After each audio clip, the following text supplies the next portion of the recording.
Day, and I'm the International Recruitment Officer for the University of Northern British Columbia.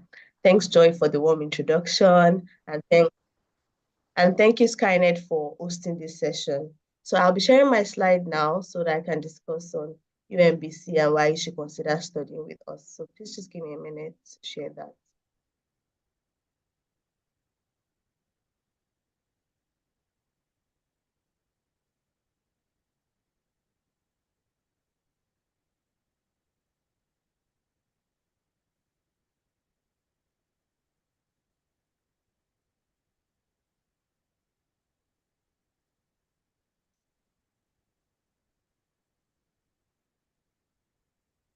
Okay.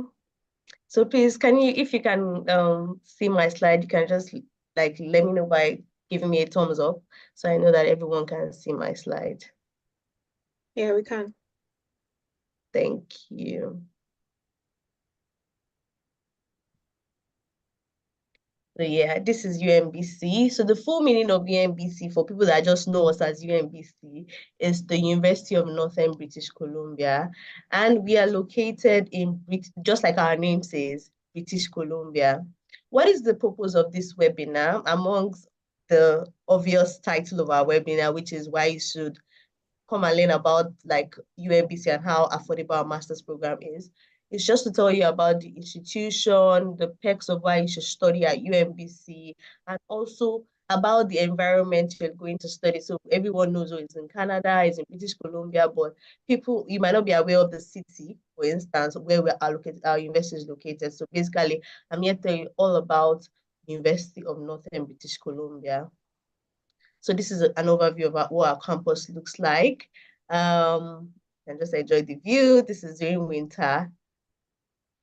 And this is, yes. So I'll go straight to where we are located. So many people, when they hear about British Columbia, the first thing that pops to mind is Vancouver. And I don't blame them. That's like the most popular city you find in BC, even though that's not the capital. For people that don't know, the capital of British Columbia is Victoria. So Vancouver happens to be the most popular city in terms of population, and it's also the business hub for British Columbia as well. So we are not in Vancouver, although we have some of our programs that have campuses there. I'll get to that. But we are located in Prince George. So Prince George happens to be the biggest city in the northern side of BC where we are situated. So if you're interested in commuting from Vancouver to Prince George, maybe you want to go visit family while studying, or you want to go there during your summer time or your break time, we are a 1 hour flight. If you want to fly away from Vancouver, that's Prince George is like 1 hour away from Vancouver and 9 hours drive away from Vancouver. I wouldn't bore you much. I just want to talk about the perks, like the differences. What is so interesting about Prince George? Why should you consider Prince George instead of Vancouver? The first thing I'll talk about is the living cost. A lot of people, in respect of the fact that there's one thing people don't understand. The first thing is going to they're paying your tuition, but people don't understand the gravity of also paying like living cost, accommodation fees.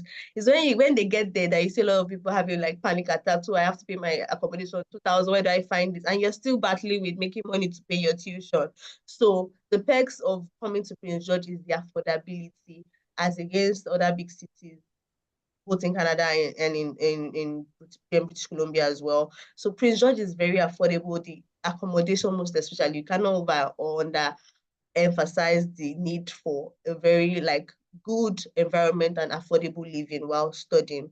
So let me use our rentals. Like if you want to rent out a 1 bedroom, I'm going to compare like a 1 bedroom apartment in Prince George to like a 1 bedroom apartment, same standard in Vancouver. So average 1 bedroom apartment for rent in Prince George is about 8,000, between 8,000 to 9,000 CAD in a year. That's like about 800 per month. But you wouldn't find that if you're looking at Vancouver, for instance, you'll be looking at about 2,000 upward for that same standard of accommodation. So you can see, using accommodation as a standard, you will know that Prince George is way lesser in terms of that. And there are opportunities there. So it's a city, it's not a village or a town. So it's a big city actually. And everything that you find in a big city like Vancouver, you definitely find it at Prince George as well. It's just more quieter and the population is not as large as Vancouver. Yes, so that's that. And the weather. Another interesting thing about British Columbia at large is that the weather in BC is the best you find. When other provinces have been battling with snow since like let's say November, December, but British Columbia just saw their first snow like last week. That was the first time that I actually did snow in BC, and they declared state of emergency to see how interesting it is in terms of weather. This is weather is like the best, and that translates to us. Though our winter can get quite cold, but that's because we're up north and it's still bearable compared to like a lot of other provinces in Canada. And we have about 300 days of sunshine. So Prince George is an interesting place to study and live in Canada. So I'll talk about UNBC itself. Why should you come to UNBC? Of course, apart from the fact that, let me just say, the Japa syndrome for a lot of Nigerians, you also want to get quality for your money. You've spent a lot of money, spent a lot of money to come study in Canada and a lot of other things. You know what the process is like. And if you don't, Skynet is here to help you. It's a lot. You also want to get quality back, and that is where UNBC comes in. So you're not just coming to you are coming to an award-winning institution that's ranked highly in Canada and also globally. This year we ranked number one by Maclean's magazine. We ranked number one in Western Canada, and we've been top 5 for the past 19 years. So you find that we are a high quality institution in Canada, and for so many reasons. I can't overemphasize the reasons. I will talk about one. Let me talk about two. Number one is our groundbreaking research. UNBC is one of the best research institutions that you find in Canada. Secondly is our small class size. You won't find any other institution in Canada having that kind of small class size because we're a small institution actually. So we try to prioritize one-on-one learning experience for our students, both masters and undergraduates. So you find our classes are very small and we have our lecturers and faculty supporting the students 100%. So those are one of the unique things that make UNBC a very high-ranking institution in Canada. So let me just go straight to the programs that we offer. I know this webinar is majorly master's focused, but I will also brush up on our undergraduate programs as well. So just in case you're here and you have any of your children interested in our undergraduate programs or your family member, I'll talk about that just briefly. I'll brush on it and I'll focus on the master's program. So at UNBC, we have about 71 undergraduate programs and we have 34 master's degree programs as well with 3 PhDs. We also have some PhD programs, just about 3. I'll talk about them during the course of the webinar. Those are programs that we have. So for the undergraduate programs, we have 2 types. I'll rush it up. We have the general entry and we have the competitive entry. So like the name for the competitive sounds, we have some programs that are highly competitive and you would need more than the minimum entry requirement to be able to get admissions into these courses. But for the general entry program, if you meet the minimum entry requirements, you are guaranteed admission. So this is for our undergraduate program. So just have our minimum entry requirement and you will definitely be getting an offer to study at UNBC. Another interesting part is that general entry actually has like 3 intakes in a year. So they run it 3 times yearly. So we have January, May, and September. So those are the perks of the general entry. And all the programs you find under our Bachelor of Arts, our Bachelor of Science, Bachelor of Commerce and Planning, you would find that they're under the general entry. What is the minimum requirement? We take NECO, we take WAEC, and with a minimum of C6 in these 2 exams, you definitely be sure to get an offer at UNBC. And on rare occasions, depending on the program, we actually can accept a D7. That's D7 in either WAEC or NECO. So you have to discuss with Skynet, depending on the course, they know the requirements. So they'll be able to, if you have anyone that is interested, or you have someone that has D7 and they're finding it difficult to get into any school in Canada, Skynet will be able to help with that and guide you on the next step. So for the competitive entry, we don't have so many programs that fall under this. We have our applied science, which is our engineering programs, and we have the health sciences as well. So this one, the requirement is just a little bit higher. We need students to have a minimum for the health sciences, they need a minimum of C5, so as against C6 that I mentioned. And for the engineering, they need a minimum of C4. So you need C4 in WAEC or NECO to be able to get into our engineering, and C5 in either WAEC or NECO to get into our health sciences program. So we also have a couple of other programs that they are also competitive entry, but they are not for secondary school graduates. These are programs that if you have like an ND, an HND, maybe an NC, you can apply for these programs. So these are not for, can you hear me? Hi, Joy, can you hear me? Yes, we can. Thank you. Okay, so these are not for secondary school graduates. We're looking at people that have like at least an ND, HND. So we have our social works. So you're interested in studying social works, this is a good one for you, and you don't have like the necessary background. Then we have nursing, and we also have our education program. If you want to go for undergraduate nursing and you're straight from secondary school, what I always encourage people to do is apply for a Bachelor of Health Sciences. You do 2 years, and then in your third year, you transfer to our nursing program. So it's still 4 years because the nursing here is 2 years. In fact, all the programs on here are just 2 years. So that's why we don't take secondary school students, because it's like an accelerated bachelor degree program, and it's for people that have like a previous degree where they can apply for them. So that's about our undergraduates. Like I said, our minimum entry requirement is actually C6, but we take D7 in some cases, depending on the course you're looking to apply for. So we do not need English test as long as you're applying from Nigeria or any other English-speaking country. It is waived for you. So English proficiency is waived for Nigerians and any other country that is like they speak English or English is the official language. But if you're from a country that English isn't the official language, then you will be needing English proficiency tests, and these are the ones that we require for you to apply. So briefly, I'll talk about our transfer admission requirements. So what is like the transfer admission requirement all about? So if you have an HND and you have an ND, for instance, you don't need to do the whole 4 years. So let me give an example. You have an HND in mathematics or statistics, and you want to cross to our mathematics, Bachelor's of Mathematics at UNBC.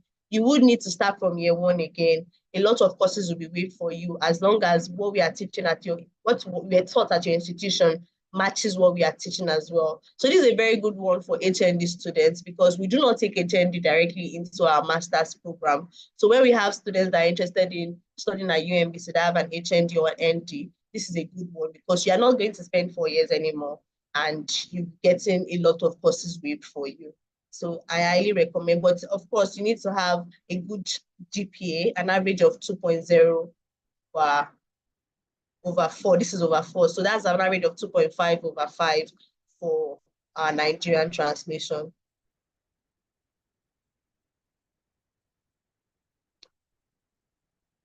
Okay, sorry, just give me a minute. I need to check because a particular slide isn't showing. I think there's a bug. I'll stop my screen share and share again. Thank you.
Sorry, please, can you see the screen now? Yes, we can. So sorry, my previous slide, I don't know, this particular screen wasn't showing. To go live on this now. So,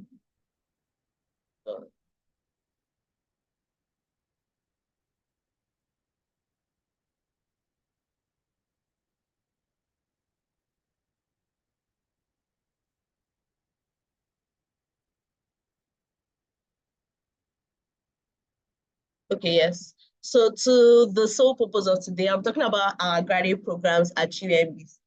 Like I said earlier, we have about 31 master's degree programs. If you're looking at this doesn't look like 31, but there are some courses that have sub-courses that are not reflecting here. For instance, our MA in Natural Resource and Environmental Studies and the like. So I'll talk about our graduate programs. Number one thing I'd like to note about our graduate programs is our minimum entry requirement. So to study any of our graduate programs at UNBC, our minimum entry requirement is actually a second class upper division, which is a 2-1 for Nigerian graduates. And we have two types as well.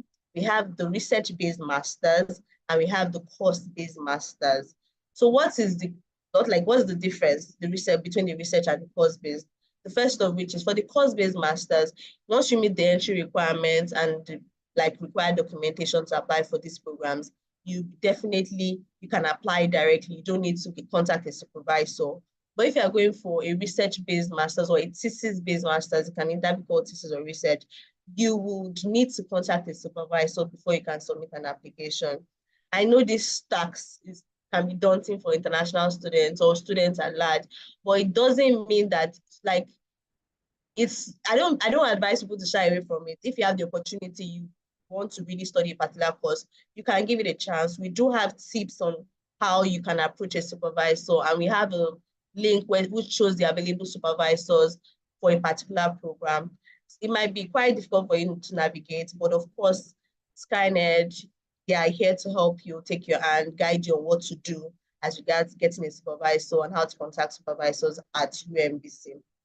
I'll talk about a couple of our programs, some of our popular programs, the ones that require a supervisor and the ones that don't. I'll just pick some of them at random. First of which is our MBA. Our Masters of Business Administration is like a professional master's degree. It runs for 21 months, actually, not a full 2-year program. And it's a course-based program. You do not need to contact a supervisor before you can submit an application. So once you meet the entry requirements, the first thing I mentioned is the second class upper division. But apart from that, the second class upper, you actually need to be I've been in 3 years managerial. You have 3 years managerial experience, which is very important. If you have 3 years managerial experience or professional, so you're a doctor, you have a lawyer, professional degree, and you have at least 3 years, you can apply for our MBA program. So that's like the minimum requirement for that. Then there's another one which is similar. The name is similar, but it's different, which is our MSc Business Administration.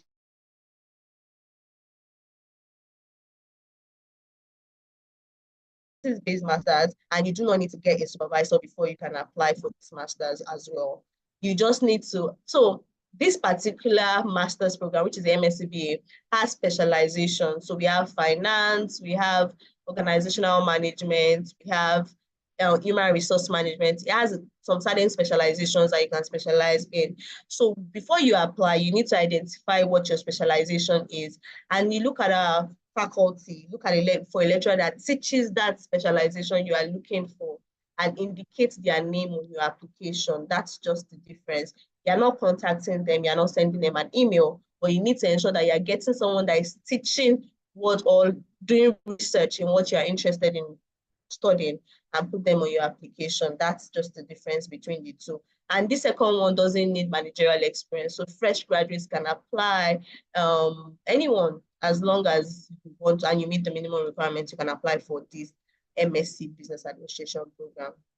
Then we have developmental economics. This is also course-based. You don't need to get a supervisor. We have international studies, political science, social works. So if you're interested in social works, though another thing, like I explained for the MBA, the social works, we can take students that do not have social works background. So you don't have a Bachelor of Social Work and you want to do social works in Canada.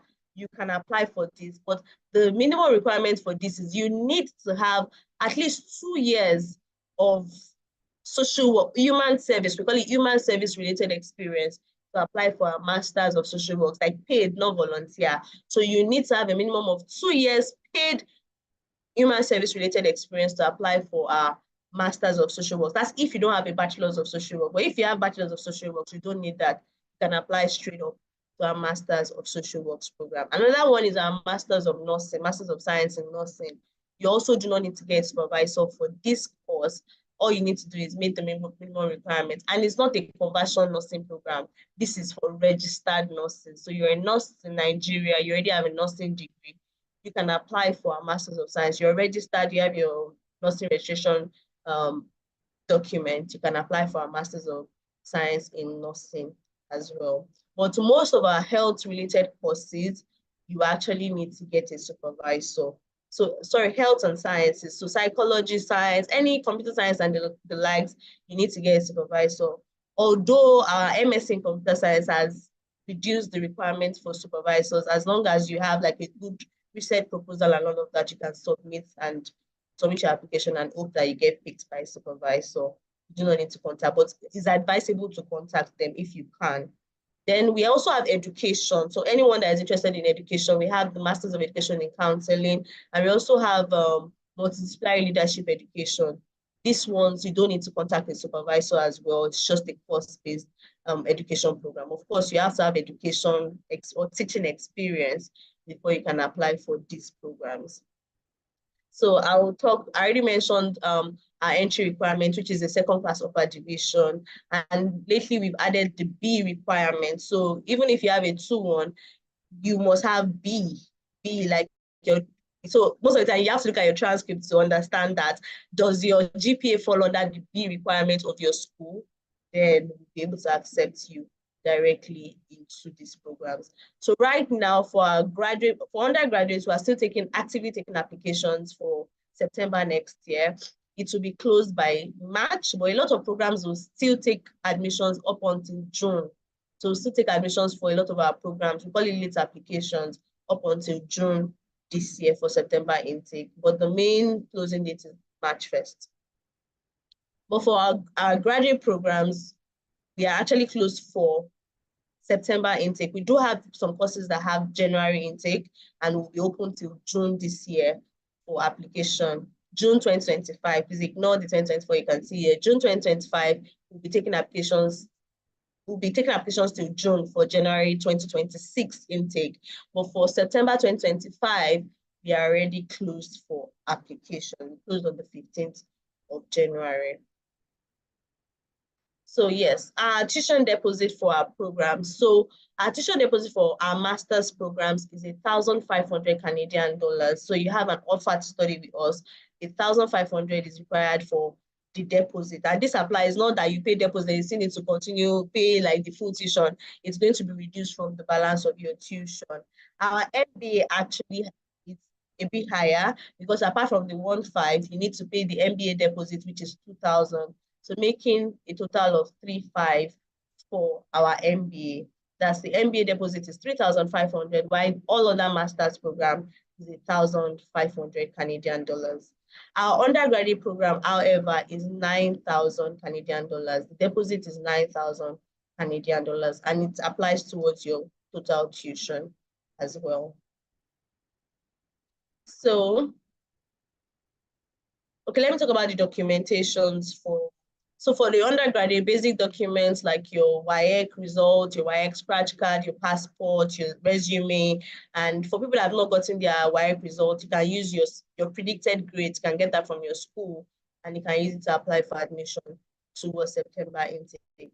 So for the graduate admissions, your basic documents that you require is, most of the courses would need you to get references. So you need to each course has different requirements. You need to work closely with the agents to get the information about this. You need, most of the courses will need 3 references. And if your course requires you to get a supervisor, you need to put their name on your application. Then some courses we need academic writing samples. So many people don't know what this means. We just want to, especially for the research courses or some of the courses that need like you to write, we need to see like your previous thesis work or any writing journals that you've written. So for instance, I think most of the students that studied in Nigeria would have done projects in your final year. We would accept your project. We just need a minimum of 10 pages of that and you can submit. So it's not like you need to write something new. That's different from statement of purpose. You don't need to write something new. Just show us your sample writing, what you've written in the past, which is e.g. your project that you did in your final year. I would accept that. Then your statement of interest, your personal statement is also a compulsory document. I advise an average of 750 words if you're looking to apply it to us, average of 750 words for your statement of purpose. Try to keep it like that. Then your CV and any other thing. Of course, constant certificate, transcript, passport. I don't need to list all of that on here. Those are the constant documents that you need. So let's talk about school fees, tuition, and other things. For our undergraduate tuition, we charge per credit hour, and undergraduate students are required to do about 30 credits in a year, total of 120 credits. So tuition for undergraduates, total tuition, which includes books, tuition, and student fees, is about 29,275. Tuition only, scholarship has not been deducted if the student gets scholarship, 29,275 CAD in a year. So for our master's tuition, this is what our tuition looks like for our master's. We do run 3 semesters for the graduate program. So our basic graduate tuition for a lot of our graduate programs, minus the ones that you can see that have specifically higher tuition, is 2,600 per semester. So 2,600 Canadian dollars per semester. So if you multiply that by 3, that's about 7,000 plus per year for our master's program. So a lot, apart from the ones you can see that are on this screen, that specifically say the tuition is like 3,000 or 5,000, the ones that are not listed here, and our MBA, the rest of them cost 2,600 per semester. Our MBA is our most expensive master's, and I'll be honest with you, MBA, if you don't believe me, you can also research on your own. MBA is generally expensive in Canada. Like MBA is a professional master's, and if you check all the institutions in Canada, you find that it's actually expensive. So our MBA costs about 9,000 per semester, 9,000 Canadian dollars per semester, and we run. The first year has 3 semesters, and the second year has 2 semesters. So that's the MBA program. And our MBA program actually has 2 campuses. We have one in Vancouver and we have one in Prince George. So if you want to do the one in Vancouver, you can do that, take the campus in Vancouver. But we also have a Prince George campus. And the good thing about our MBA is so laid back, is relaxed. Classes are only like 1 weekend in a month. Just 1 weekend. So yeah, basically having like 3 days of classes in 1 month. So it's chilled, and it's for people that have other things doing as well. I want to do the master's program. Okay. So we do have scholarships for undergraduate students and also some for the postgraduate students. I'll talk about the undergraduates, for instance. We do have early entrance scholarships. So if they apply before January 15, this has passed, unfortunately. But we do have other scholarships that vary from 1,000 Canadian dollars to 25,000 Canadian dollars. This is our general scholarships for undergraduates. So the trick here is apply for your admission, get admission. The other ones that you've seen here are pre-admission scholarships. So like, you don't need to do anything. Just apply for admission, and you might be given. It's not automatically given, but automatically considered for. And all you need to do is, like 1 in 4 students, 1 in 3 rather, would get scholarship. So it's merit based. Have a good result, and they will consider you for first scholarship. But the general scholarship, you need to have gotten admission. So once you've gotten admission, you go to your portal. We have all students are assigned their study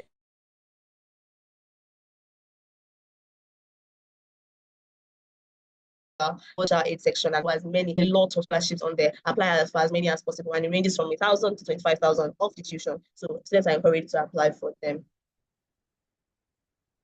So yes, we do charge application fees. Undergraduate application fees is 125 Canadian dollars, and the graduate is 153 Canadian dollars. So for help with your admission, guidance, Skynet is here to hold your hand. They are very professional. I know them personally, so I can tell you for a fact that they can hold your hand from the admission stage to up onto the visa stage. Before I continue, we do have housing it's available for both undergraduate and postgraduate applicants. So we do have on-campus housing and it's affordable. So for if you're like you want to stay on campus, we have our accommodation costs 5,800 for a full year. And you have the choice of paying monthly. You can pay monthly for our on-campus accommodation and it's available for undergraduate and postgraduate students. And it's just like about 5 minutes walk from campus. So it's very close to campus as well. This is what the layout looks like. It's a 4-bedroom apartment. You have your room, you have your closet to yourself, but the bedroom and the kitchen and the living room is shared, but the room is to yourself. I do have some frequently asked questions I want to address. Before I go to the frequently asked questions, I want to hear from you. Do you have any questions for me? I think there's so many questions on the chat box already. So, but over to you, Joy, if you want to read out the questions. All right, Ayotola, thank you for the insightful presentation. And I believe we've all learned one or two things, and now we have a better understanding on how UNBC application and the program works. So I would read a few questions from the chat box before you go to the frequently asked questions. Okay. Someone is asking, can a 2.50 GPA apply for any of the MBA program? Any of the what? MBA program. MBA, unfortunately, no. So our minimum entry requirement, like I said earlier in the session, is a second class upper division. So that's like the first step before we even start talking about other requirements. We need to check that we meet the 2-1 requirement. And the reason is our programs are actually competitive. So you want to go with like your A game. Of course, because number one, because the tuition is relatively low compared to other schools, the requirement is a bit stiff. So you need to have a minimum of 2-1. And I don't even think this is new. A lot of universities in Canada need you to have a 2-1. A lot, not all. A lot of universities in Canada need you to have a 2-1. So, but 2.5, unfortunately, don't take 2.5. It has to be a 2-1. Thank you for that. I'm trying to scan through so I can read other questions.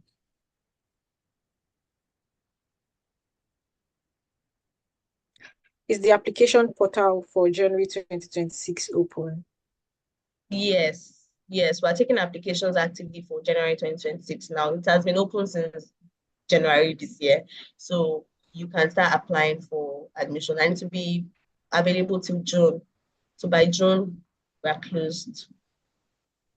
All right, thank you for that. So another person is asking, after an offer, how soon are you required to pay the tuition deposit?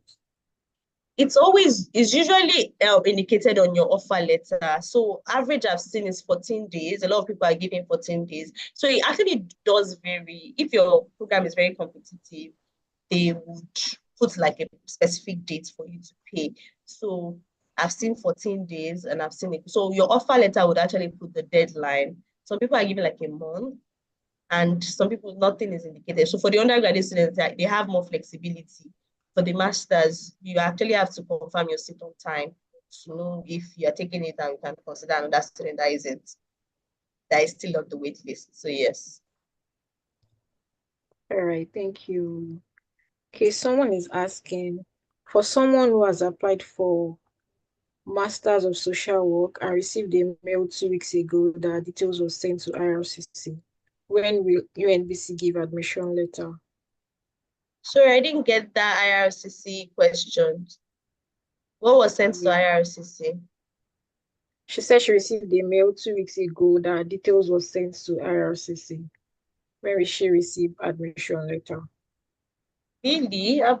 That's shocking. IRCC is she is the student already in Canada? Yes, she is. Oh, that because I was wondering why would they send the details to I wouldn't know. the timeline. So it depends. If they send your details to IRCC, of course, maybe they want to confirm one or two things from IRCC before giving an offer. So this will all depend on maybe when IRCC responds and the like. I probably please you can reach out like directly through your agent to me. Let me get a bigger picture of your situation and I can make inquiries for you. But I can't tell you when you get an offer because there are a lot of things that are in play right here that I'm not clear about. Okay, so the last question I'll be taking here says, does transcript needs to be evaluated before application is being made? No, no. We actually do accept student copy, like your student copy of your transcript. But upon like you've gotten an admission study with us, you'd actually need to send your official transcript from your school to us. You do not need to evaluate your transcript. But if you can, or if you already have West, I encourage that you add it because sometimes it's kind of difficult for the school to understand some schools entry like their grading system. So if you can do West or if you already have West, please add it. It's sort of an advantage because the person evaluating your application already knows this is the Canadian system and this is what it looks like. It helps, right? But not everybody wants to do that. So you can get your student copy of your transcript and apply directly with it. I will take it. All right. Thank you for answering the questions, Ayatola. We can move to your frequently asked questions now. Hi, Ayatola. Can you hear me? Yes, I can hear you. Yeah, so quick one. Before we move to frequently asked question, I can see a very interesting question here that Okay. probably we need answers to from Rama 2. And it says, I don't have a 2-1 in bachelor's, but I have followed up with a PGD with many years of teaching experience. Will I be accepted for a master's degree? Okay, so the thing about it is, this is a tricky question, and I'll tell you why. We actually would consider your last 2 years of study.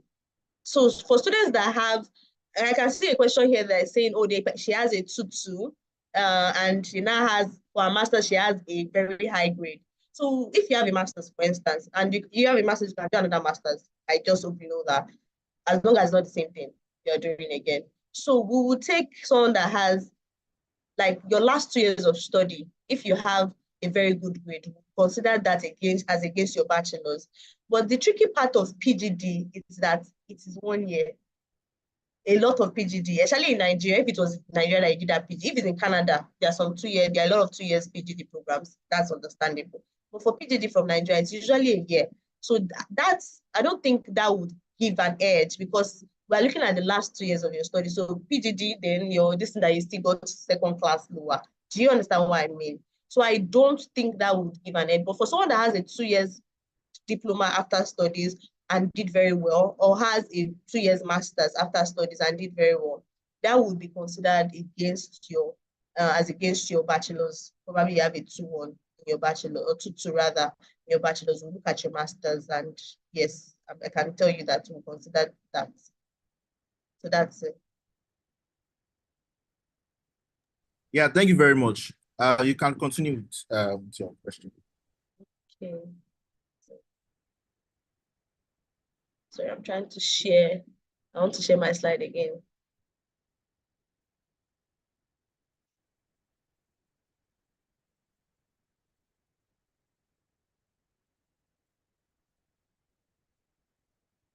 Okay, so these are frequently asked questions that we usually get from students. I'm sure some of these questions are already, I've addressed some, and some of them are already in the chat box. So I hope that I answer your questions if this is in the chat box.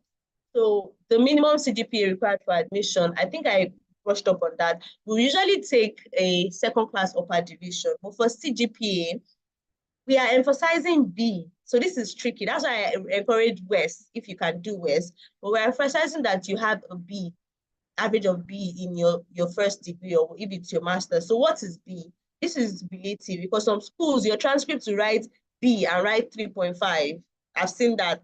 And some schools, their transcripts to write, you need to check the last page of your transcript to really understand what I'm talking about. Some schools, your transcript to write B as 4.0. So this is where the trick is. So a lot of people, you find that they have a second class upper division, but will say you don't meet the minimum requirement because your school says B is a 4.0 and we need you to have a B. So we're looking at whatever your school evaluates in it. But if you can, maybe you do a WES, and that's why I said it might be quite tricky for us to understand your like Nigerian evaluation system. So if you can do a WES, it's better. But if you can't, look at your transcript and see that you have the B, you meet the B requirement before you submit your application. Can I apply with a 2-2 or a third class?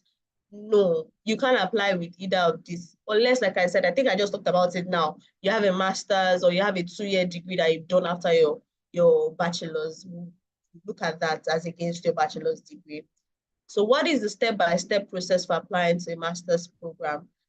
Yes, usually I would encourage you to, of course, go through the agent, but the first step is for you to look at the entry requirement of the program you're applying to. So not just carry your come on, like, put and apply. Sorry for that sound effect. You need to look at the entry requirements and be sure. So it's not about the basic one I've talked about. They are specific, and our school website is graceful enough to break it down.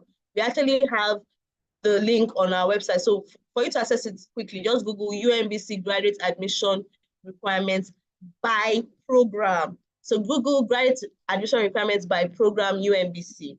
So you'll be able to see, if you're interested in MED counseling, you see all the documents, all the things that we need you to have if you want to do MED counseling. For instance, you need to have teaching or counseling experience for at least 2 years. You wouldn't know that if you didn't see that on the website. So that's the first step. And of course, the next step is to gather your documents that are required, and you can apply through the agent. Then can HND holders apply for a master's program? Unfortunately, no. We do not take HND for our master's programs. Although we can do our undergraduate programs I talked about earlier, and you transfer your credits. So you might not end up spending up to like maybe 2 years for your undergraduate. So just like a top-up undergraduate program. What documents are required for the application? I think I covered that already when speaking. How long does it take to receive an admission decision? This is a very interesting question. For undergraduate students and applicants, you would usually get an offer within 5 to 10 business days. So that's a week to 2 weeks. So 5 to 10 business days, a week to 2 weeks, and undergraduates, as long as your documents are complete. But for the master students, this is relative, very, very relative. The first thing I'll talk about is ensure that your documents, so you don't start counting from the day you applied. You start counting from the day your documents are complete. So a lot of people, when they apply, some things that can hold them down. I send emails to a lot of our applicants, and if you have applied, you might be able to testify. Missing documents. There are a lot of missing documents, e.g., maybe your reference or your referee hasn't responded. So you don't start counting from there. It's the day your application is complete that it gets sent to the program. And different programs, they have different timelines at giving offers. So a lot of them would need to send it to lecturers to review. If your course needs a supervisor, the lecturer, the faculty will review your admission before sending it back to admissions to take to give an offer. So, but it's between an average of 2 months. I know that's long, but it can take that long to get an admission for our master's program. Is there an instrumental plan for our tuition? Yes. Your tuition is required to be paid every semester. So you're not paying at once. So our deposit, like I said, is 1,500 for the master's. You would pay, so like I said, tuition is 2,600. Tuition only, please note that the tuition only is 2,600. There are some miscellaneous expenses that can bump your tuition to 3,000, like maybe your insurance, your medicals, your UPass. All these are broken down on our tuition website, for the tuition. So we have other things, your UPass, your medical insurance, student union. But they're not a lot, 40, 50, all this small money that can bump up to like about 500 or thereabouts. So yes, you are required to pay instrumentally, pay per semester. So you don't need to pay everything. If you want to pay everything at once, yeah, that's good, but you can pay every semester. And like I said, we have 3 semesters in a year. So basically you're paying 3 times in one full year. what scholarships are available for international students? I already talked about that, but I noticed I didn't talk about for the masters. So research-based masters program, some of them can get funding. It's not everyone, so I don't go and say it and you're expecting it. It depends on the availability and maybe the course you're applying for. For international students that are doing research, emphasis on research-based masters can be eligible for funding for their master's program. So, but if you're not applying for it. If you get it, it comes with your offer. You get a mail after you get an admission. So maybe when you now get on campus, you can apply for like teaching assistantship or graduate assistantship jobs, and all, you can do all of that when you get there. But if you get like funding, you get it after you get admission. You do not need to submit an application for it. Then, can international students work while studying? Yes. International students in Canada are eligible to work for 24 hours during term time. It was previously 20 hours, then they allow people to work full time for some time. Then now it's 24 hours. Currently, actually, it is 24 hours during term time. So what term time means is like during the semester, you can only work for 24 hours, both on campus or off campus, wherever you want to work. But when you're like your break time, probably during the summer, whenever your break time is, you can work full time during the holidays. You can work full time during your break time. But during school time, 24 hours. Then does the school offer a PGWP after graduation? Yes. All our programs, both for master, because we do not have diplomas and the like. So we're not affected by the new law of you have to do some specific programs. We're not affected by that because we only have bachelors and masters. So all our programs are eligible for PGWP, regardless of the course or whatever you want to study. You definitely be getting 3 years postgraduate work permits. One thing I would emphasize now, especially for the married people, new law, is the spousal open work permits. So a lot of our programs are more than like the 16 months requirements. Our MBA is 21 months and the rest are 24 months, 2 years. But the only program that is affected by this spousal open work permit is our Masters of Engineering in Integrated Wood Design. That program is for 12 months. So for people that are interested in taking their spouse, I don't think that program is for you. So Masters of Integrated Wood Design Engineering, just that program. That's the only master's program that runs for 1 year at UNBC. So the spousal open work permits should be affected if you do that program. What programs are PGWP eligible? It's just almost the same question as what we just talked about. All our programs are eligible for PGWP. Then what job opportunities are available after graduation? Of course, this is relative, it depends on, so of course, we all know that there are some courses that are in demand. Canada has been ringing it out loud to us, but I don't believe that you don't have a chance for job when you do your master's. So you need to, so the studies is one part. A lot of people need to prepare themselves for the job world.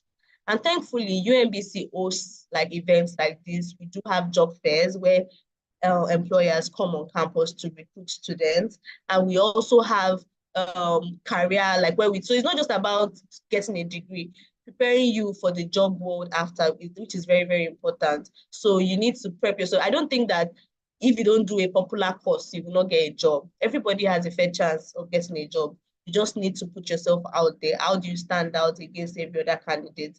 And that's one of the perks of studying at UNBC. We actually prepare you for the job world after graduation. So yeah, there are a lot of opportunities. I can't be listing all the jobs that are available, and they are not restricted to Prince George. So when you graduate, it's not like you have to live in Prince George for the rest of your life. You can move anywhere else once you graduate. You can move to Vancouver if you like, or you can go to Ontario, anywhere you want to. So it's not like a PMP program that you have to stay there for 3 years. Once you're done studying, you can move wherever you get a job. So the world is your oyster. You can apply anywhere you want to after your graduation. So I hope that helps and answers all the questions. And yes, thank you so much. I'm open to hearing more questions from the team. So Joy, if you have any questions for me, I can answer that before I shut down. Thank you once again, Ayatola, for answering all the questions we've asked so far and for addressing certain questions. So before the end of the session, I would like to ask you 3 questions, after which we'll take questions from the audience. You can raise your hand if you have questions while I call upon you to answer. Why I call upon you to speak, rather. So the first question I'll be asking you is, 1, are there pre-masters or foundation programs for students with low CGPA? Are there what? Are there pre-masters or foundation programs for students with low CGPA? Unfortunately, no, we don't have pre-masters programs, so students will need to meet the entry requirements. And if you don't, sorry about that, UNBC won't be the right fit for you. We don't have pre-masters. All right. So the second would be, does UNBC partner with organizations that provide students loan? For international students, no, I don't think we don't have any. I think popular one that like a lot of people know is Empower. We don't work with Empower and we don't partner with any loan companies. Now you can get there's some loan companies that would external loan companies that would need you to have like a partnership with an institution. You can get that as long as you pay your tuition and you meet the IRCC requirements, that's fine. But personally, like UNBC doesn't have any agreement with any loan company. All right. So the third would be, are there fully funded master's programs at UNBC? Okay, I think I sort of addressed that during the frequently asked questions part. Not like it's not guaranteed full funding. So, like I said, some programs might have funding and scholarships for students, but you're not applying for it. Apply for the admission, and if a lecturer has funding, you definitely get like aside from your admission letter, you get a scholarship notification afterwards. So it's not, I can't guarantee and say everybody, this number of people will get. As against the undergraduate, I'm able to tell you 1 in 3 students will get. But for the masters, it depends on your supervisor. It's for research-based students. Course-based students, there's no scholarship at all. Sorry about that. But for the research-based, you might be able to get funding. No guarantee. Thank you. So I will start taking questions from the audience now. So if you have questions, kindly raise your hand while I call upon you to speak. So I would call on Augustine Obina. Kindly ask your question. Hello, good evening, everyone. So, good evening. Yeah, I came in late. I came in early, but there wasn't anybody online, so I went off and came back again. So I have 2 questions actually. How do I? Okay, sorry. I think I typed them in the stuff. Sorry. Okay, the first one is I think you already answered that. I was asking for post-work visa and all of that. I think you answered that already. And the second was I have 3.57 in statistics BSc. Can I apply for masters directly without IELTS or WS? Okay, so without IELTS, we don't need IELTS actually for any of our programs. Okay. Are you a Nigerian? So if I shoot myself in the leg. Yes, I'm yes. You don't need IELTS. Then secondly, for the 3.57, I think you need to check your transcript. I addressed it, but okay, maybe you were not on when I said it. I think I heard that part, but I checked and I couldn't find anything like that. But go on. Sorry, go on. So you just check. I don't know, what school did you study at, if I may ask? UNBC, Nnamdi Azikiwe University, okay. Well, I wouldn't be able to tell. So just scroll to the last page of your transcript. So you see, what do they call it? I'll just give me a minute. They call it a name. So you be able to grading skill. Thank you. Grading skill. You see it. And what did you call it? What did you call it? Grading skill. Grading skill. Grading skill. Okay, I've looked up for nothing here, but so you see, then you now see the A, B, C, D. You will see what each of them means under that. Oh. Yes. All right, no problem. All right, thank you. That'll be all. Thank you. All right. So we'll call on Chine. Hi, Chine. Kindly unmute your mic and ask your question.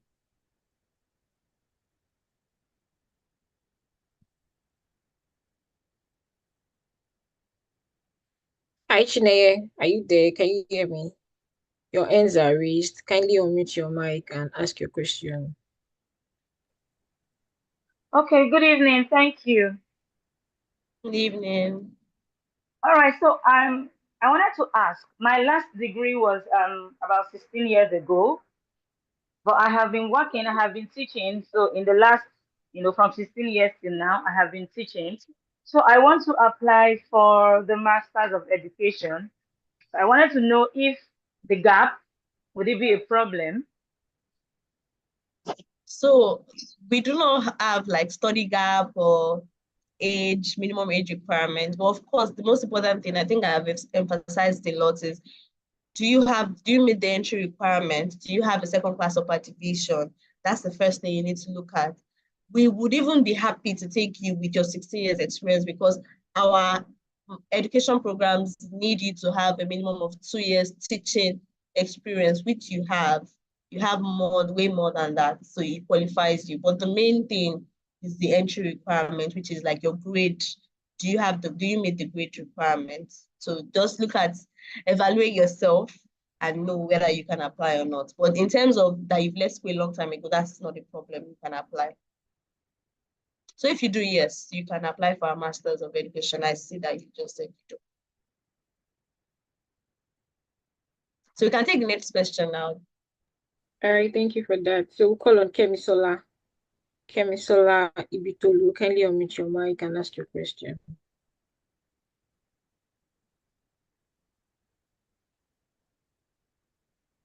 Hi, Kemisola, can you hear me? Yes, I wanted to ask where can we find information about the master's program available as well as their requirements? And is there an application fee waiver?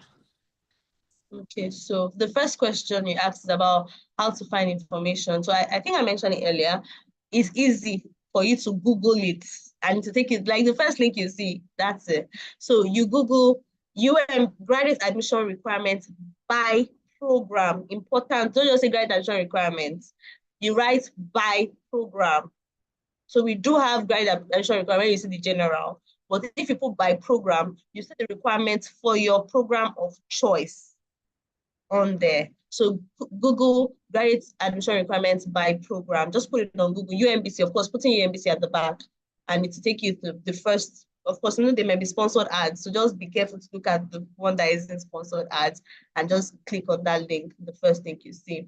And you see like the admission requirements by program. And even on that link, you see deadline. There's a link that says deadline by program. So you can click on it and see what is available now and what isn't.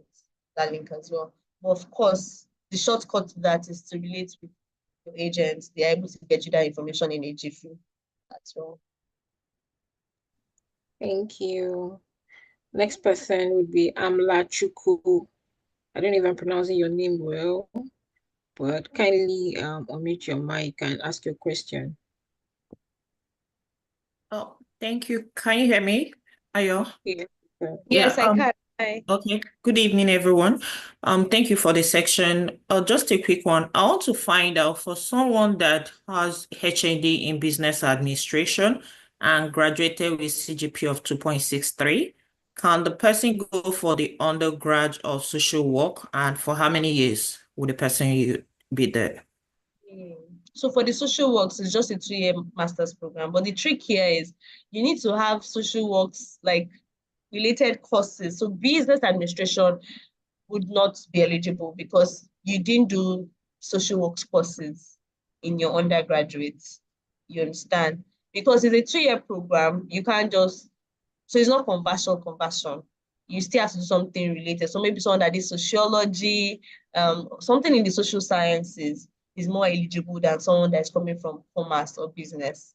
So yeah, I'm asking for the undergraduates. I noticed that it was under the undergraduate, not the master's. Yes, that question, that my response was for the undergraduate.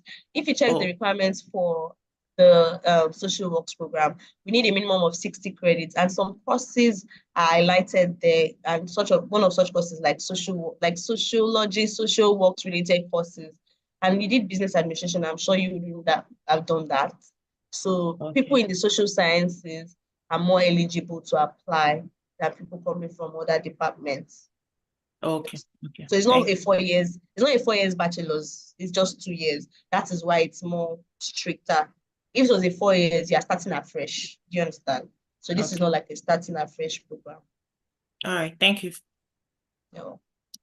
Thank you. The next person we'll take would be Kujore Elizabeth. Kindly unmute your mic and ask your question. Good evening, everyone, and thank you for this opportunity. So my question is about those of us that have dependents. Are we allowed to come with dependents? And also, is it advisable? If yes, is it advisable that we go with them like immediately or later, maybe after studying for some time? Okay. I would only be able to answer one of these. The second part of the question is like something that your agent will be able to help you with. So it's kind of maybe you can address this, or if you want to have a one-on-one with her. Yes. But the first question is, can you go with dependents if you do any of our masters? Yes, you can. As long as you are studying any of our master's program.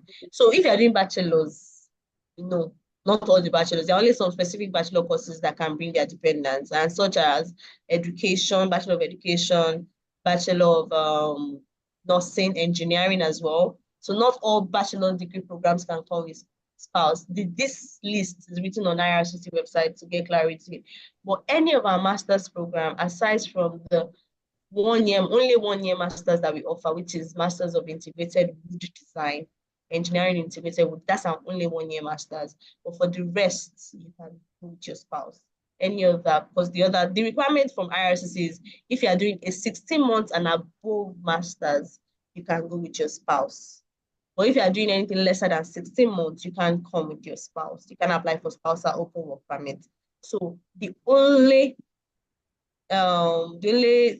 course that we have that is a year is what I've highlighted. The rest are 2 years and 21 months. So yes, you can come with your spouse. But for the other one, do you apply with them now? Do you apply with your agents will have to evaluate your status. There are some people that are able to apply with your spouse like it depends. Finance, most importantly, but it depends. So you need to relate, they profile you, they ask you some questions, and they advise you accordingly. So you need to relate with the Skynet team as regards the response to that question. All right, thank you, Ayotola, for answering that. So for those interested in applying with Skynet, you can send us a mail at info@skynetconsult.com. You can also reach us through Twitter and Instagram. We'll definitely respond to your questions. Thank you. So the next person we'll take is Anna Adinya. Kindly unmute your mic and ask your question. Thank you. Good evening, everyone. Thank you very much for the section. Although I came in late, but I have 2 questions to ask. So I'm a graduate of nursing in University of Calabar, and I graduated with a 3.68 thereabout. So I wanted to ask if you have I might want to apply for the Masters of Public Health. I don't know if that's a course in the university since I didn't come in early. And then secondly, you said something about WES. I know WES is a little bit expensive. Can Spantran evaluation cover for WES in this case? Thank you. Okay, so I'll take the first question. You have a bachelor's of nursing in Nigeria. We don't have public health. We have MSc Health Sciences. It's a research-based master's program. And we also have Masters of Science in Nursing. So those are the 2 that you can consider at UNBC. We, however, don't have public health that you asked for. Then secondly, forgive my ignorance, I've not heard of the other WES, the evaluation body, the Spectran. I've not heard of it before.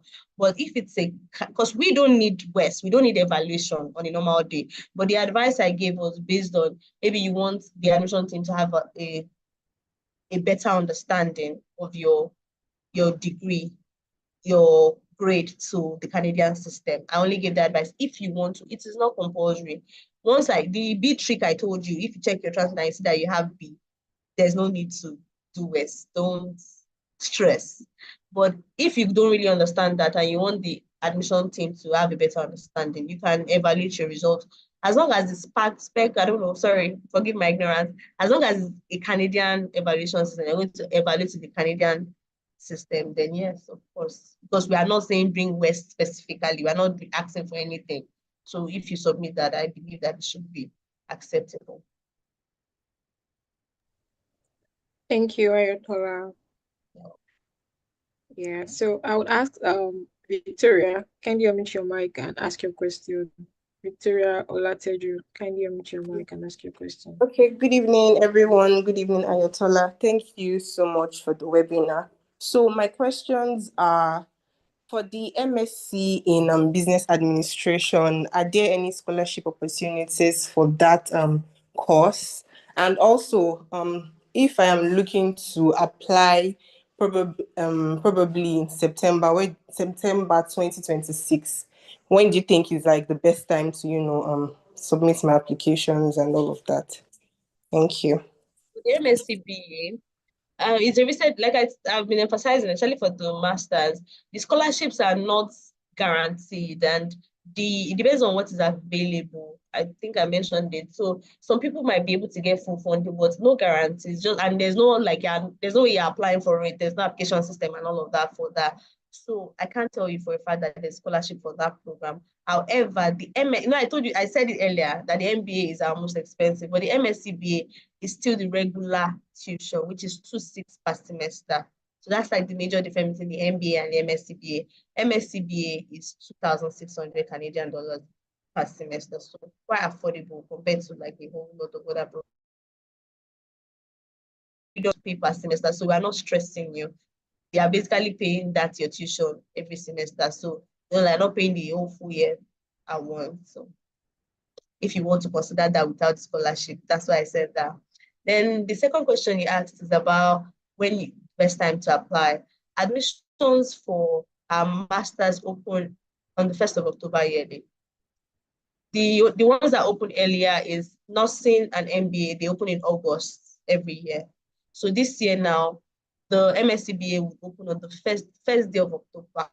So it's better to start preparing your application before then. So for students that are interested in 2026 September and you need a supervisor, this is the best time to start reaching out to them before. You don't need to now wait till October to start the process. So you can start now, especially if you need a research supervisor. And if you don't, you can start preparing your documents. So on the 1st of October, admissions will open, and it's better to apply as early as possible. So yes, I hope that answers your question. Yeah, thank you, Ayatollah, for that. So before we continue with the other questions, I would like to walk those that are interested in applying to UNBC through Skynet. Skynet is ready and available to help you through your application, right from searching for the courses you're interested in up till landing in Canada. Would give you full support. And to reach out to us for your inquiries, you would send a mail to info@skynetconsults.com. If you are reaching out via Instagram, our Instagram handle is Skynet Consults Africa. We also have another handle, which is Skynet Abroad _Consults. You can also reach out to us on Twitter, which is now X, at Skynet C. So we look forward to receiving your applications. We look forward to receiving your inquiries regarding studying in UNBC. So we'll move on to questions now, and I will call Florence. Florence, kindly unmute your mic and ask your question. Thank you. All right, thank you very much. Thank you, Skynet. Okay, I want to confirm, when is the processing period? Like when someone applies, for example, today, and all the necessary documents have been accepted, when will UNBC issue them give them the admission letter? So for example, someone that applied last year, maybe October or November, And for September 2025 this year, when should the person expect his or admission letter?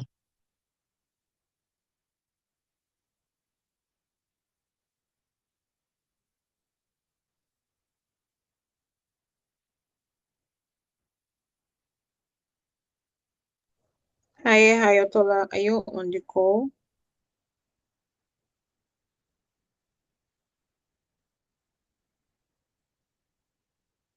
Okay, Ayatola is not here. She's probably having a network issue. She will join us soon. So when she's back, your question will be answered, Florence. Um,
Sorry for that. My network tripped up for a bit. I didn't get the last question. Please, if it can be repeated.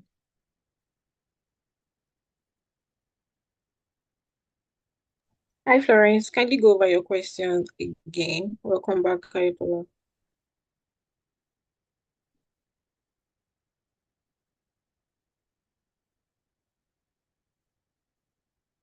Oh, she asked to be unmuted.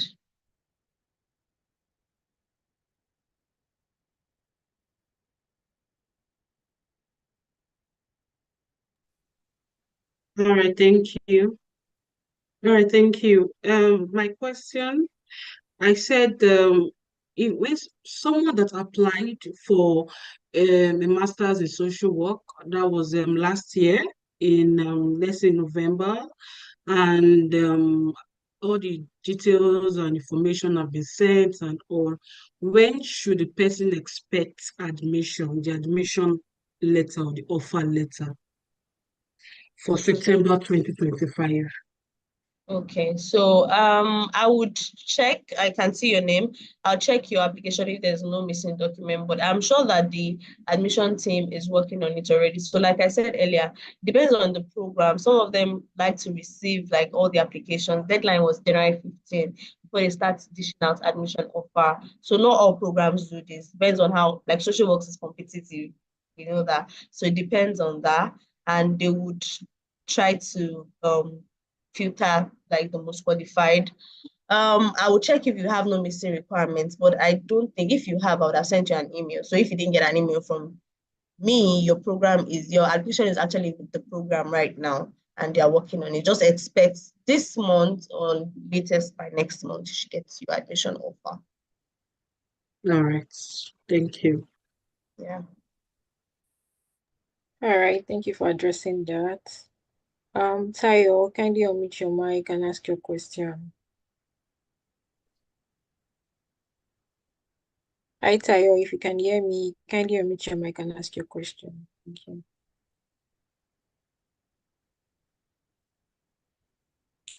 All right, so we'll move to Charles. Hello. Charles. Hello. Okay. All right, we are here. We can hear you. Kindly ask your question. Okay. All right. Good evening. Good And evening. kudos for the good evening and kudos for this platform where we can get first-hand information. Now, my questions are two. One, I want to ask, like, I I am a graduate of education, and presently I'm doing my master's in counseling psychology here in Nigeria, probably to round up July, August. Now, I want to know, for relocation purposes, can I apply for another master's, maybe something like social work? Or because I have master's already, should I look at something like a PhD for relocation purposes? Then secondly, if the school has masters in social work and um I'm eligible for it, can I come with dependent as a master's degree, as a master's student or candidate, as the case may be? So I hope you understand me. Yes, I understand your question. You are currently running your master's. I want to know if you can do another master's. And Yes. okay, so yes, you can do another master's in Canada as long as it's not counseling psychology. Do you understand? You've done a master's in counseling psychology. You cannot do another master's in counseling. It's not just logical. Because by the time you apply for even if admission gives you, which they might not give you, but at the visa stage, and you said you have master's in psychology and you're doing that one, they'll be asking you why. Do you understand? So it's not logical. You can move to another program, so you can do something else in the education field. Depend on what is obtainable. We don't have some of these courses I want to mention, but yeah, you can do early childhood, you can do special education, anything you want to do. We have multidisciplinary education that you can consider. It's also education, but it's not counseling in psychology. And also you can do the social works that you mentioned, but the social works, however, needs you to have experience, human service experience, minimum of 2 years.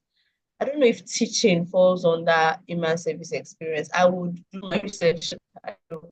You can also check No. teaching falls under that, but very specifically, you need to have 2 years human service experience to be able to apply for MSW, Masters of Social Work. So you have to check before you jump up. Of course, you can do social works if you want to switch. I can be your spouse, answer the question. You can be your spouse if you're doing Masters of Social Work. I'm being dependent, that is children and spouse. Yeah, children and spouse, yes. Okay. So now, sorry to take your time, if I'm going to do another master's, can I declare this present master's? Because if I don't declare this present master's, I will have a huge break in my education. I had my first degree about 17 years ago. So I don't know if it makes sense to apply with this current master's in the application document submitted, or there is no need for that. Okay, so I'll emphasize one thing and you can decide whether you want to. It's always good to declare all post-secondary experience, because if you don't, then we find out. Trust me, they always know how to find out. Sometimes they can check your LinkedIn to find out, and that can lead to like a misrepresentation of fraud. You just get that in your email, and you'll be wondering how. So that one. And it doesn't affect if you have study gap. I mentioned it earlier. You don't look at study gap. As long as you meet the minimum requirements and you're working, it's not like after 17 years, you don't do anything at all. Then that would be a problem. But especially for master students, as long as they have work experience, the study gap is not a problem because you've been working. I hope that is it. That answers both of your question. But as much as possible, not declare your master is not going to reduce your chances of getting admission. I think someone asked that master's, doesn't reduce your chances. In fact, for some people, it even betters it, especially if you did well in your master's, it betters your chances. But like I said, if you don't want to, we don't have we are not penalizing you for having 17 years, studying 17 years ago, as long as you've been working. That's fine.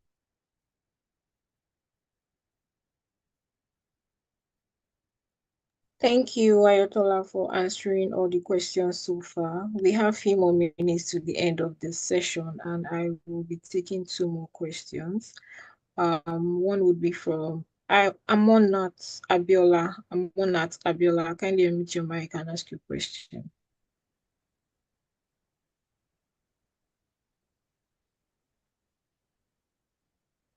Hi, I'm Onat Abiola. Can you hear me? Kindly unmute your mic and ask your question if you can.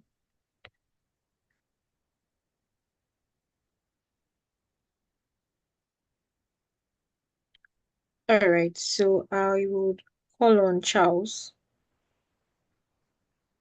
Hi, Charles. Kindly unmute your mic and ask your question. Can you hear me? I can hear you. Hello? Hi, Charles. Yeah, good evening, everyone. Good evening. Yeah. Yeah, sorry, I just have a quick question. Yeah. For someone like, okay, presently I'm not in the country, but I'm interested in relocating down to Canada. So, I have my transcript with me, and I believe it's with the school they will probably refer to it as unofficial. So, if by chance I was offered an admission, will I be able to go about with the visa processing without sending the official transcript, or I won't be allowed to until the school receive the official transcript? Okay. So once you get admission, you can, even if it's conditional, you can apply for your visa as long as you pay the deposit and gotten the LA and the PAL. But you would need, before you enroll, you need to supply your official transcript. So your admission will be conditional until you get the official transcript. So that doesn't restrict from applying for visa. The only restriction is you won't be able to start the program until you receive it. It's an enrollment requirement. So just ensure that you receive it before you come to Canada.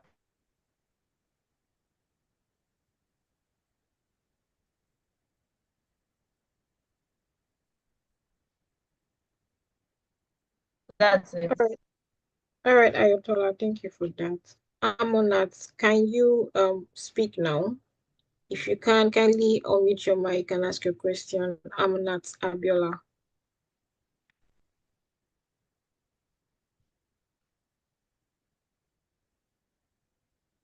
So she asked you to unmute her. Oh, okay. All right, let me do that.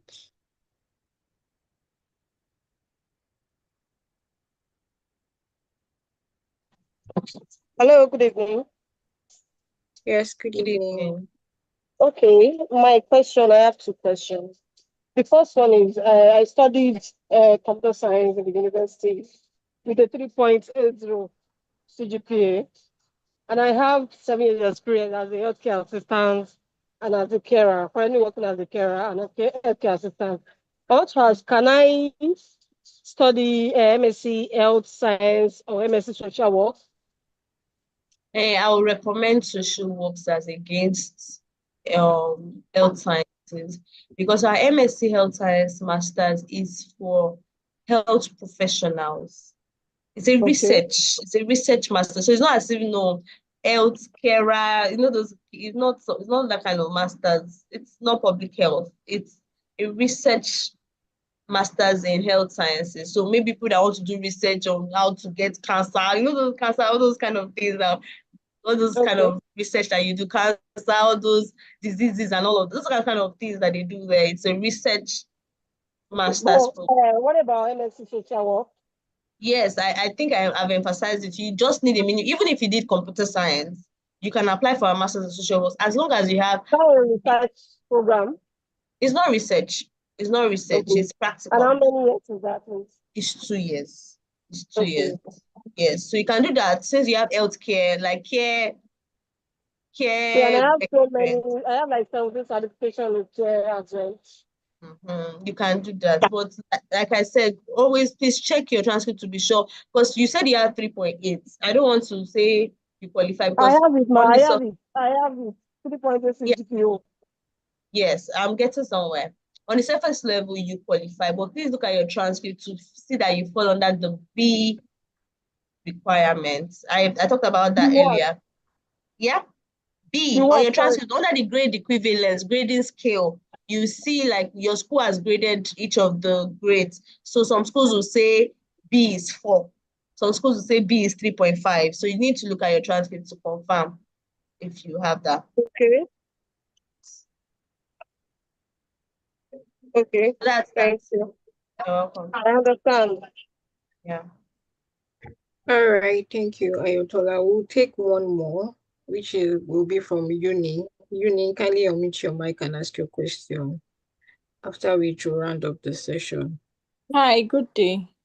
I wanted to apply for master's in like any management course or any course, in fact. However, I heard the speaker when she said that for September intake it was closed. Is it possible to still apply for September intake? Like she mentioned something like late enroll, late something, or are there other schools that I don't know? Okay, so as regards if there are other schools, that question will be for Skynet. They'll be able to guide you with their portfolio, the schools in their portfolio. But late update, we don't really have the applications for masters. The late application usually applies for undergraduate students, not masters. So we are closed for September 2025 actually. Yeah. Oh, Yes. okay, no problem. Thank you. All right. Thank you, Ayotola, and thank you everyone for joining to this session. We have come to the end of the session, but Skynet is here and ready to help you through your admission process. Kindly send a mail to info@Skynet Consult with all your inquiries, either to UNBC, any other school you're interested in. We are here to answer your admission related questions and give you the right advice, the right school, the right program for you. So we have come to the end of today's session. Thank you, everyone. We look forward to receiving your inquiries. Thank you, everyone. Enjoy the rest of your evening. Bye.